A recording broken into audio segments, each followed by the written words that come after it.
अरे कितना कीमती समय मिला है, कितना कीमती समय मिला है, आप समझ नहीं पा रहे हैं, आप समझ नहीं पा रहे, पछताना पड़ेगा बाद में। थोड़ा समय विश्राम किया जाता है, इसको अभ्यास में डाल लो। कई वर्ष हो गए मध्याह्न में विश्राम नहीं, नींद का नहीं, थोड़ा शरीर स्वस्थ होने का, लेट जाना फिर बैठ जाना, फिर टहलना, फिर लेट जाना बैठ जाना, नींद का नहीं। रात्रि में 4 घंटे इसको लेटने के लिए देते हैं बस, बीमार स्थिति में। शायद बीमारी ना होती तो पद्मासन में इसको हम विश्राम देते, पर अब पद्मासन लगा नहीं सकते। शरीर सुख आराम त्याग किए बिना भगवत मार्ग में कोई भी विजितात्मा नहीं हो सकता। रगड़ो, इस शरीर को रगड़ो, हाथ में माला है या काउंटर है, टहल रहे हैं, जब नींद आ रही टहल रहे हैं, सिर्फ 4-5 घंटे शयन के लिए दीजिए। क्या कर पाओगे आगे? यही अवस्थाएं हैं, नवयुवक अवस्था। इसी पर विजय प्राप्त करो, नींद आदि पर, भोजन पर, नींद पर। जानबूझकर 1-2 दिन भोजन छोड़कर भजन पड़े नहीं रहना, कोई जान न पावे कि आप भोजन नहीं किए। पूरी दिनचर्या ज्यों की त्यों होनी चाहिए। जिद्दी स्वभाव, परमार्थ के पथिक का जिद्दी स्वभाव, आराम त्यागी स्वभाव। और शरीर को जैसा बना लो प्रभु वैसे ही है, इसमें जड़ है, कोई अंतर नहीं पड़ता है। रात में सो, दिन में 4 घंटा सोने का अभ्यास बना लो, दिन में सोते रहो। अभ्यास है, चाहे जगने का बना लो चाहे सोने का। आधा आधा कवल रोज बढ़ाते चले जाओ, भोजन आते फैलती चली जाएंगी। आधा आधा कवल रोज कम करते चले जाओ। 24 घंटे में 400 ग्राम अन्न से स्वस्थ शरीर का पोषण हो जाएगा और वो क्रियाशील रहेगा। 400 ग्राम अन्न से काहे को बर्बाद कर रहे हो? आते बढ़ाते चले जा रहे हो। इसको कम करो, कम करो। भोजन 400 ग्राम अन्न से काम चल जाएगा। जिसे भगवत प्राप्ति के बिना आप जिया नहीं जा रहा, तब भगवत प्राप्ति होती है। ये शरीर सुख आराम के त्यागने की, हमें बहुत समय बर्बाद मत करो, समय बर्बाद मत। भोजन कर रहे हो, नाम जब चल रहा है, अंदर पद चल रहा है, कोई भी भोग तुम्हें नहीं फंसा सकता यदि भगवान नाम चल रहा है। समझ ही नहीं रहे, भगवान नाम नहीं जप करना, बस मन मानी आचरण करना है। बड़ी भारी आवश्यकता है शरीर सुख आराम के मिटाने की साधक को। जीवन भर इसी में लगे रहे, जीवन भर। जब से इस मार्ग में चले तो इसी पर है। नींद और भूख दो पर भारी प्रहार रहा है, नींद और भूख। वो भगवान की कृपा से ऐसा, अब तो बहुत भारी रोग से ग्रसित है, लेकिन पीछे मुरारी शरण आए और कहा अल्ट्रासाउंड कराने चलना है, डॉक्टर ने बोला है, तो आज कुछ खाना नहीं। हम कहा आज की बात कर रहे हो? 3-4 दिन से कुछ नहीं गया। जब डॉक्टर वहां देखा तो बोला बाबा पानी पे रहते हो क्या? जो वैसे किया, जानबूझ करके मधुकरी नहीं जाना, 3-4 दिन नहीं पाना। अब देखते हैं भजन कैसे होता है। और यह अभ्यास बचपन से, भूखे रह करके, सर्दी में, गर्मी में, बीमारी में, हर स्थिति में भजन नहीं छूटना, दिनचर्या नहीं छूटने। शयन में जो तुम्हें सुख मिलता है वो तमोगुणी नींद का है। जागृत होकर भजन में अगर समय व्यतीत कर दो, हाँ, जीवन आनंद में। शरीर सुख आराम को नष्ट करने की जरूरत है साधक को। दिन में सोना बंद करो। जो रात्रि में जगते हैं वो सो सकते हैं आधा टाइम, आधा टाइम सोने का टाइम 4 घंटे, तो 2 घंटे विश्राम कर लो। और रात्रि में ऐसी सेवाएं करो कि 1-2 घंटा उसमें विश्राम कर लो, 4 घंटे से काम। और जो रात्रि में चैन से सोते हैं, दिन में मत सो। दिन में टहलो, माला लो और अपने ही कमरे में टहलो, बंद करके कमरा, अपने ही अंदर टहलो, खूब नाम जप करो, मंत्र जप करो। देखो कैसा आनंद आता है कि अरे तेरा समय जा रहा है, पता नहीं आगे कौन सा रोग आ जाएगा, कौन सी घटना घट जाएगी, तू भजन करने लायक रहे या ना रहे। आज भजन कर लेगा तो कल, बता रहे हैं ना, हर समय मन उत्साहित रहता है। तभी हम कह रहे कि भजन करोगे तो मरते दम तक तुम्हारा उत्साह नष्ट नहीं होगा, उत्साह संपन्न। कितना आनंद रहता है, मन से भगवत आराधना शुरू हो जाती है, मन से पाठ शुरू हो जाता है, मन से परिक्रमा शुरू हो जाती है। हमें लगना है, आराम शब्द जीवन में नहीं। सीधी बात समझो, जब तक भगवत प्राप्ति नहीं तब तक आराम नहीं। राम काज कीन्हे बिनु मोहि कहां विश्राम। बिल्कुल जिद्दी स्वभाव बनाना पड़ेगा। शरीर, आलस्य, प्रमाद, भोग, नाना प्रकार की खान पान सामग्री, तो भगवान कहते फिर मेरी प्राप्ति की विजितात्मा बनो। आराम है, राम काज कीन्हे बिनु मोहि कहां विश्राम। समुद्र पार कर रहे हैं, मैनाक जी प्रकट हो गए, थोड़ा विश्राम कर लो। बोले नहीं, राम काज कीन्हे बिनु मोहि कहां विश्राम। मोहि कहां विश्राम। सेवक सुख चाह, मान भिखारी, व्यसनी धन, शुभ गति व्यभिचारी, कभी नहीं। सर्वभूतात्म भूतात्मा, संपूर्ण प्राणियों के साथ आत्मवत व्यवहार करे, सब में मेरा प्रभु विराजमान है। जैसे हमारे किसी शरीर के अंग में चोट लग जाए तो हमें ही लगती है, ऐसे संपूर्ण चराचर जगत में जब हम किसी को दुखी देखे तो हमारा हृदय दुखी हो जाए। कैसे इसके दुख को, इसे सर्वभूतात्म भूतात्मा कहते हैं। जो योगी होता है वो सबको सुख पहुंचाने की चेष्टा करता है, किसी को भी दुखी देखकर उसका हृदय व्याकुल हो जाता है।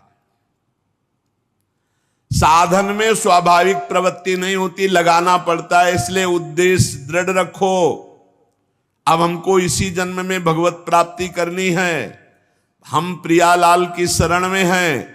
हमारा एक एक मिनट बड़ा कीमती है। हर मिनट में, हर सेकंड में हमें नाम जप करना है और प्रभु के भरोसे रहना है। कम सोना है, कम खाना है, कम बोलना है। 3 बातें पकड़ो। कम सोना, इसका अभ्यास बना लो। कम खाना, इसका अभ्यास बना लो। और कम बोलना, इसका अभ्यास। ये 3 बातें जीवन में साधक के बिल्कुल सरलता पूर्वक आ जानी चाहिए। मिताहार, मित भाषण और नियमित शयन। शयन से बचो, ये बहुत जहर है। नींद बहुत जहर है। निद्रा आलस प्रमादोत्थम तत्तामस मुदाहृतम। इसको एक सीमा में बांध दो। 3 घंटे, 4 घंटे, 5 घंटे, बस 24 घंटे माला, काउंटर, वाणी, सेवा, टहल रहे हैं। सो नहीं सकते, आराम नहीं कर सकते, नहीं कर सकते। ये अभ्यास बनाओ तभी आगे बढ़ पाओगे। सत्संग रोज सुनते हो, देखो तुम्हें जो डांट लगती है, तुम्हें बहुत प्यार करते हैं। प्रभु बहुत प्यार करते हैं, इसलिए डांट लगवा रहे हैं, इसलिए आपको सत्संग सुना रहे हैं। ये जीवन सार्थक कर लो, नहीं तो बहुत पछताना होगा। हम पशु पक्षी के जीवन में साधना नहीं कर पाएंगे। कैसे हमारा चिंतन बदले। भगवान ने अगला शब्द का मदगत प्राणा। प्राण जिसके मेरे में समर्पित है। प्राण समर्पित का मतलब है प्राण वायु को लेकर प्रधान है। भोजन न मिले, जल न मिले तो भी हम जीवित रह सकते हैं काफी समय तक, क्योंकि प्राण वायु। प्राण बलवान पुष्ट होते हैं अन्न और जल से, लेकिन प्राणों की सत्ता वायु से है। ये जो श्वास प्रश्वास है, भोजन हमें 4-6 दिन न मिले तो आराम से दिनचर्या चल सकती है। पानी 8-10 दिन न मिले तो भी दिनचर्या चल सकती है। ऐसा नहीं कि मर जाएंगे, लेकिन 2 मिनट वायु ना मिले तो मर जाएंगे। 2 मिनट वायु ना मिले तो प्राण नष्ट हो। प्राण का सीधा संबंध वायु श्वासों से है। और प्रभु को प्राण समर्पित करने का मतलब हर श्वास नाम जप करना। मदगत प्राणा। हम पानी भी पिएंगे, भोजन भी पाएंगे तो प्रभु को समर्पित करके और हर श्वास नाम जप करेंगे तो ये मदगत प्राणा होगा। मत चित्ता, निरंतर चिंतन करने के लिए हमें प्राणों को समर्पित करना होगा। हमारे प्राण समर्पित हैं, हम प्रसाद के द्वारा प्राणों का पोषण करेंगे और हर श्वास प्रश्वास में नाम जप। श्वास ऊपर गई तो नाम जप, श्वास नीचे गई तो नाम जप। बोधयंता परस्परम। यदि हम किसी से बात करेंगे तो अपने प्रभु की चर्चा करेंगे। उसी प्रभु की चर्चा का कथन, कथयंतश्च माम नित्यम, केवल भगवत चर्चा करेंगे। केवल। कभी कभी ये लोक कल्याण की भावना भी प्रपंच में उतार देती है। निवेदन है कि यहां कोई लोक वार्ता का प्रश्न लेकर के नावे, एक जगह तो बख्श दो जहां केवल भगवान के संबंध की चर्चा होने दो। श्रीधाम वृंदावन में आप आए हो तो प्रिया प्रीतम की चर्चा का प्रश्न करो, प्रिया प्रीतम की चर्चा सुनो, निहाल हो जाओगे। तुष्यंत च रमंत च, उसी में आनंद और संतोष होता है। भगवत चर्चा हुई और उसी में रमण करे। एक जगह तो रखो जहां तुम केवल प्रभु की चर्चा सुन सकते हो, प्रभु की चर्चा कर सकते हो। प्रपंच का तो बहुत विस्तार है। कथयंत च माम, माम भगवान कह रहे हैं, कथयंत च माम नित्यम तुष्यंत च रमंत च। चलते हैं हम भगवत मार्ग में, फैल जाते हैं फिर दुविधा युक्त संसार प्रपंच में। केवल भगवत चर्चा, कथयंत च माम, भगवान केवल माम, मेरा, प्रियालाल की सिवा और कोई चर्चा नहीं। बार बार बोर्ड लगवा देते हैं, श्यामा श्याम की चर्चा के सिवा यहां कोई चर्चा न की जाए। आपको अगर आशा है कि यहां से कोई काम बनते हैं तो हम पहले आपको बता देते हैं हम असमर्थ हैं, हमारे में कोई सामर्थ्य नहीं है। हम केवल प्रभु की चर्चा करते हैं, प्रभु का नाम जपते हैं, प्रभु के लिए जीवन है, बस इतनी बात है। जो प्रभु में डूबना चाहता है वो आए, स्वागत है। इसके अलावा ना कोई आशीर्वाद, ना कोई तंत्र मंत्र, ना कोई जंतुर, ना किसी भी तरह की कोई ढांढस वृत्ति बना सकते हैं कि जाओ तुम्हारा ये ठीक हो जाए, तुक्का लग जाए, ठीक हो जाए, तुम्हारे भाग्य की बात है। यहां से कोई चमत्कार नहीं, यहां एक ही चमत्कार है, मलिन मन को श्री भगवान में लगा देना, जीवन को जीवन मुक्त अवस्था में पहुंचा देना। निर्विकारता की स्थिति प्राप्त करने के लिए साधु समागम है। भगवान का आदेश है, यदि मुझे अनुभव करना चाहते हो, इसी जन्म में परमानंद की प्राप्ति करना चाहते हो तो मय्येव मन आदत्स्व मयि बुद्धिम निवेश है। कैसे करोगे? तो भगवान कह रहे मत चित्ता, मेरे में चित्त लगाओ। चित्त कैसे लगेगा? चूंकि हम प्राणों से बहुत प्यार करते, देह प्राण ते प्रिय कछु नाही, इसलिए भगवान को कहना पड़ा प्राण मेरे को समर्पित करो। कैसे समर्पित करें? जो खाओ पियो भगवान को भोग लगा के, और रात दिन नाम जप में, हर श्वास में भगवत चिंतन। अगर वार्ता करनी तो बोधयंता परस्परम कथयंतश्च माम नित्यम, केवल मेरी चर्चा। बड़ा दुर्लभ हो रहा है, भगवत चर्चा होना बड़ा दुर्लभ हो रहा है। भैया ये सब सुनहु भरत भावी प्रबल, बिलख कहो मुनिनाथ, हानि लाभ जीवन मरण जस अपजस विधिहात। जब कर्मों का फल भोगने का आया तो महात्मा जी, और जब पाप कर्म करने जा रहे थे तो पूछ लेते हमसे कि हम पाप कर्म करने जा रहे हैं, आपकी अनुमति है क्या? तब नहीं, तब किसी ना भगवान की याद की, न गुरु की याद की, मनमानी आचरण किए। तो अब भोग आया है, अब भोग लो, उसको भोगना पड़ेगा, वो यहीं मिलेगा तुम्हें। पति पत्नी परिवार संसार मित्र, इन्हीं में सब कलह अशांति मारपीट नाना प्रकार का। अरे पूछो मत, भगवान के चरणों का जब तक आश्रय नहीं लोगे तो यहां का ये प्रेम विवाह, यहां का प्रेम तुम्हें शांति प्रदान नहीं कर सकता। भगवत भाव रखोगे, हर परिस्थिति को शांति पूर्वक निर्वाह। ये जीवन काटना भी एक कला है। मनुष्य जीवन कोई पशु जीवन नहीं है। अगर अध्यात्म नहीं तो आप इसको जी नहीं सकते, आप इस जीवन को नहीं जी सकते। अशांत रहोगे, क्लेशित रहोगे, परेशान रहोगे। जीवन की कला है द्वंद्वों में समता, संपूर्ण जगत में रहते हुए ममता रहित हो जाना, संपूर्ण क्रियाएं करते हुए अहंकार रहित हो जाना। अभी जीवन मुक्तता का आनंद आ जाए तो मच्चित्ता मदगत प्राणा बोधयंता परस्परम कथयंत च माम नित्यम तुष्यंत च रमंत च। हमारा उद्देश्य भगवत प्राप्ति का है। जो भगवत संबंध से भगवत प्राप्ति करना चाहता है उसके लिए दरबार खुला है, फ्री है, कोई फीस नहीं है, कोई शर्त नहीं है। तुम कौन हो, कहां के हो, कोई मतलब नहीं।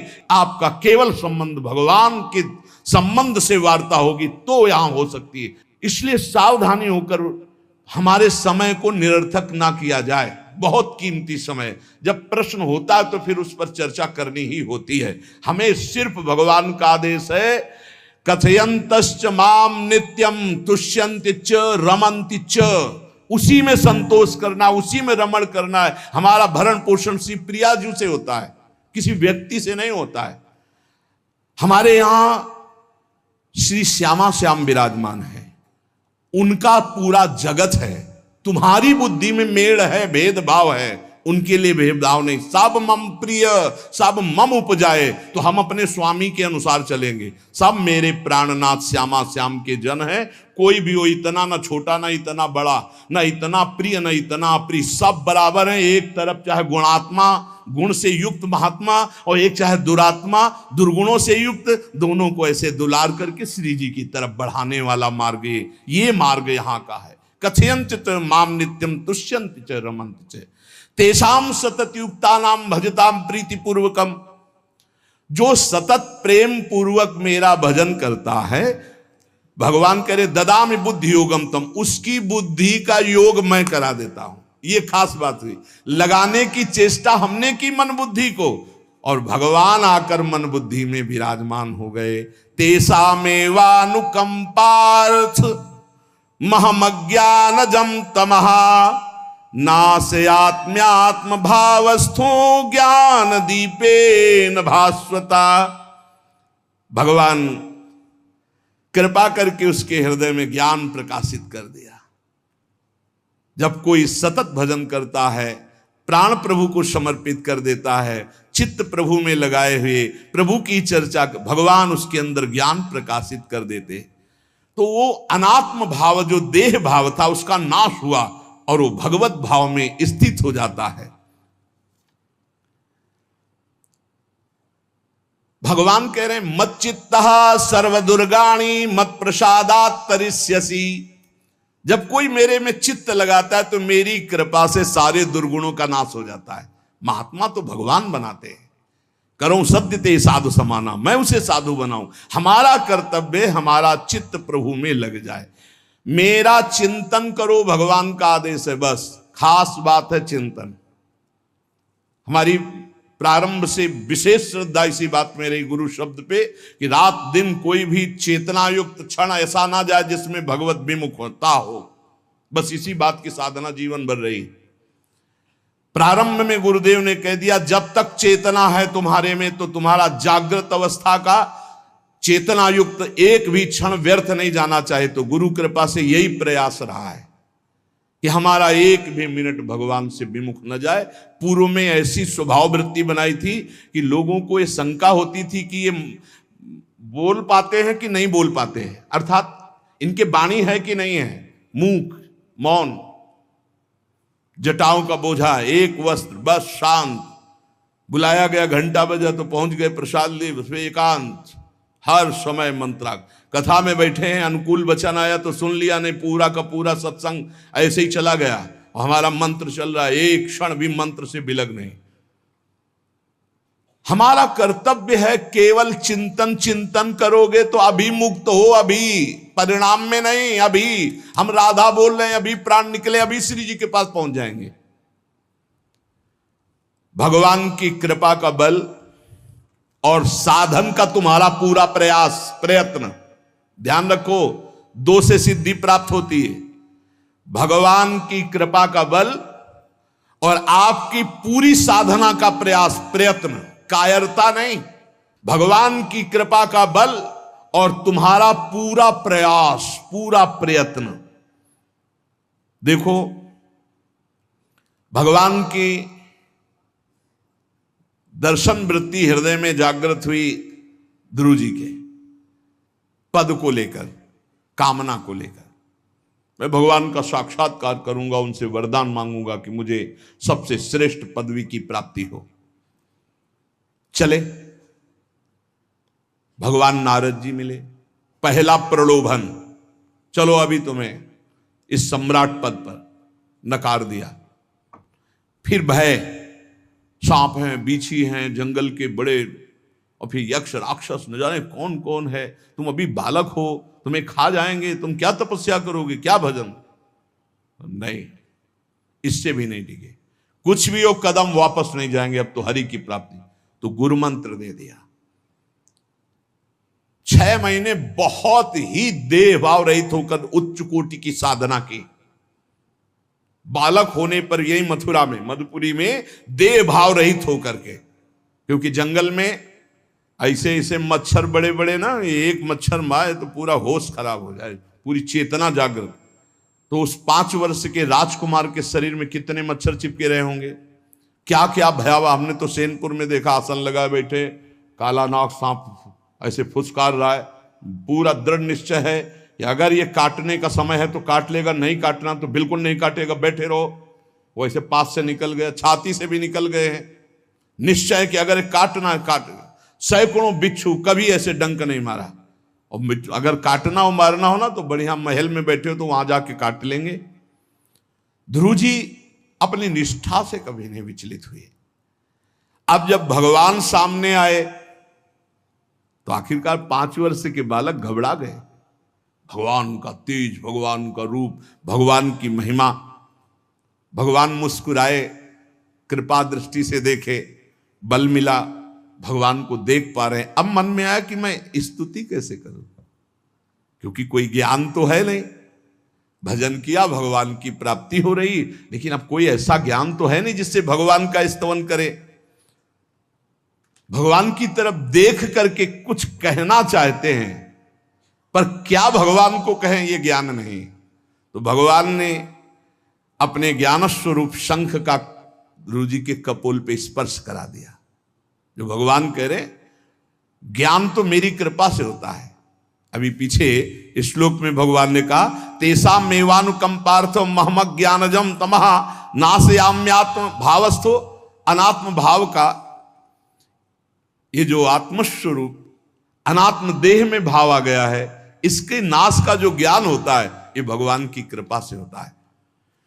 जे भी संग छुआया दिव्य ज्ञान और भगवान की दिव्य स्तुति की। तो ये देखा जाता है कि भगवान की कृपा से ही साधक में दिव्यता आती है, दिव्य ज्ञान आते हैं। पर प्रयत्न अपना होना चाहिए। प्रयत्न था तभी तपस्या में आए, नहीं तो प्रलोभन में फंस जाते या भय में डर जाते। ना प्रलोभन में फंसे चक्रवर्ती सम्राट पद देने पर, और ना भय में फंसे कि सांप बिच्छी और सिंह खा जाएगा, इससे भयभीत नहीं हुए। और प्रयत्न इतनी जोर का किया, आप भागवत में पढ़ लीजिए, देह भाव रहित होकर कितना कठोर तप, 6 महीने में भगवत साक्षात्कार। आत्मबल, भगवत कृपा बल। ये मन है बहुत डराता है, कैसे जिएंगे, बुढ़ापे में कौन सेवा करेगा, क्या दुनिया का प्रपंच खड़ा कर देता है। इसको इसी ज्ञान से काटो, भगवान है ना, भगवान सब करेंगे। भगवान के लिए हमने जीवन दिया है, ये जीवन भगवान के लिए हार। अरे दिव्य हो जाओगे, रिद्धियां सिद्धियां हाथ जोड़े खड़ी रहेंगी। भगवान जानते हो क्या भगवान है। हम एक बार भगवान के नाम पर अपने आप को न्यौछावर तो करके देखें, पर यह अहंकारी जीव मानता नहीं है। ये अहंकार का बल लिए रहता है। आसुरी प्रकृति है ये अहंकार। अहंकारम बलम दर्पम कामम क्रोधम च संश्रिताः। जिसके अंदर ये आसुरी प्रवृत्ति अहंकार होता है, उसमें काम क्रोध लोभ ये भरपूर होते हैं। कहां से भगवत प्राप्ति हो। जहां ये दुश्मन रहते हैं वो घर तो तुमने सुरक्षित दे रखा है दुश्मनों को। आसुरी प्रकृति को तुमने, अहंकार को अपना स्वामित्व दे रखा है। मैं वो अहंकार जिसके साथ प्रकृति लगती है। जब अहंकार और बढ़ जाता है तो ईश्वरोहम अहम भोगी सिद्धोहम बलवान सुखी। तरंग से समुद्र नहीं होता, समुद्र से तरंग होती है। हम जितने भी हैं सब तरंग हैं उस परमात्मा की। वायु विकार नष्ट हुआ, समुद्र में ही लीन हो गए, ये बात है। लेकिन एक तरंग समुद्र नहीं पैदा कर सकती। एक सूर्य चमक रहा, कोई बंद के सूर्य दूसरा चमक के दिखाए। बहुत सावधानी से उपासना करो। ये अहंकार, भगवान कह रहे हैं, भगवान ये जो अहंकारम बलम दर्पम कामम क्रोधम च संश्रिताः, इस अहंकार को नहीं मिटाया तो ये अनुभव कराने लगता है और 4 बोलने लगते हैं कि आप तो भगवान हैं। तो धर्म सम्राट करपात्री जी, इतने सिद्ध महापुरुष, और विश्वेश्वर विश्वनाथ जी की स्थापना करके रात दिन आराधना काशी में। बड़े बड़े सिद्ध महापुरुष भगवान शिव की आराधना करते, बड़े बड़े सिद्ध महापुरुष भगवती अम्बा की आराधना करते। ये कौन सा ज्ञान प्रकट हो जाता है जो भगवत स्वरूपों का अपमान होने लगता है। मुझे यही समझ में नहीं आता। गुरु रूप से हमें शास्त्र के आचरण देने आए, मनमानी भ्रष्टाचार सिखाने नहीं आए। आज तक कभी कहीं भी भगवत स्वरूपों का अपमान महापुरुषों द्वारा नहीं हुआ। महापुरुष और भगवान में अंतर नहीं, पक्का मुझे विश्वास, हम तो चराचर जगत को भगवत स्वरूप मानते हैं, लेकिन आचरण कराने के लिए आचार्य गुरुदेव जैसे चले हैं वैसे ही चलना होता है। सदैव संतों ने अपने को अधम और तुच्छ और नीच कहा है। हनुमान जी जैसा कोई ज्ञानी, महाबली, कोई त्यागी, कोई ब्रह्मचारी, बैरागी, हनुमान जी जैसा कोई त्रिभुवन में द्वितीय हुआ हो तो बता दो। अतुलित बलधामम हेम शैलाभदेहम दनुजवन कृशानुम ज्ञानिनाम अग्रगण्यम। अरे जय गिर चरण दे हनुमंता चले उसगा पाताल तुरंता, हजार हजार को पकड़ के कछु मारिस कछु मर्दिस कछु मिले से धर धूरी। अब विभीषण जी से कैसे परिचय बता रहे हैं। प्रात ले जो नाम हमारा तेहि दिन ताहि ना मिले आहारा। असमय अधम सखा सुनु मोहु पर रघुबीर। क्या दैन्यता का स्वरूप हनुमान जी महाराज। भगवान से जब हनुमान जी मिल रहे तब उनसे प्रभु आप पूछ रहे हो कि तू नाथ एक मैं मंद मोह बस ज्ञानी नाम अग्रगण्यम। एक मैं मंद मोह बस कुटिल हृदय अज्ञान पुनि प्रभु मोहि विसारेऊ दीन बंधु भगवान।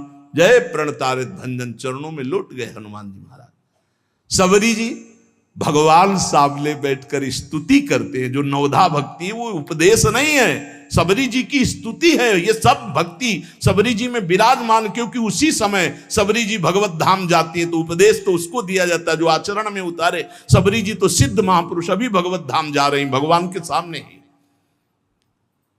वो क्या कहती, अधम ते अधम अधम अति नारी तीन मह में मति मंद अघार।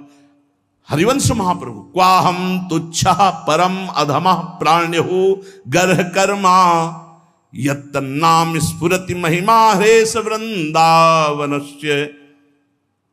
इन सब बड़े बड़े आचार्य महापुरुषों ने भगवान की दास्ता स्वीकार करके जीवन अर्पित करके आचरण करके दिखाए। जहां ये आसुरी अहंकार होता है तो ईश्वरोहम महम भोगी सिद्धोहम बलवान, ये सिद्धावस्था नहीं है, ये तमोगुणी आसुरी अहंकार का परिणाम है जो ये दिखाई देता है भगवत स्वरूपों का अपमान करके। नहीं, यद्यपि अभेद है वो महापुरुष शिव और वो अभेद है, पर आचरण जब करेगा तो स्वामी और सेवक का करेगा। काशी नगरी सिद्धों की नगरी है, ज्ञानियों की देखा है।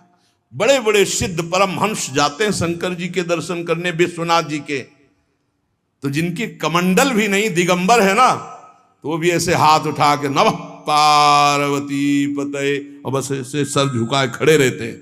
जल भी नहीं है, पत्र भी नहीं है, ऐसे वो हम सब खड़े खड़े घंटों खड़े रहते। तो वहां के शिव पार्षदों से ऐसा करुणा में प्रेम हो गया था कि वो हमें नहीं हटाते थे, तो एक कोने में घंटों खड़े रहते थे और दर्शन करते रहते थे भगवान विश्वनाथ जी। तो जैसे ऐसे अवधूत आते, न कोई जल का कमंडल है, न कोई पत्र है, न पुष्प, नजदीक गए और नमः पार्वती पते हार हार महादेव, बस सर झुकाए, ये है।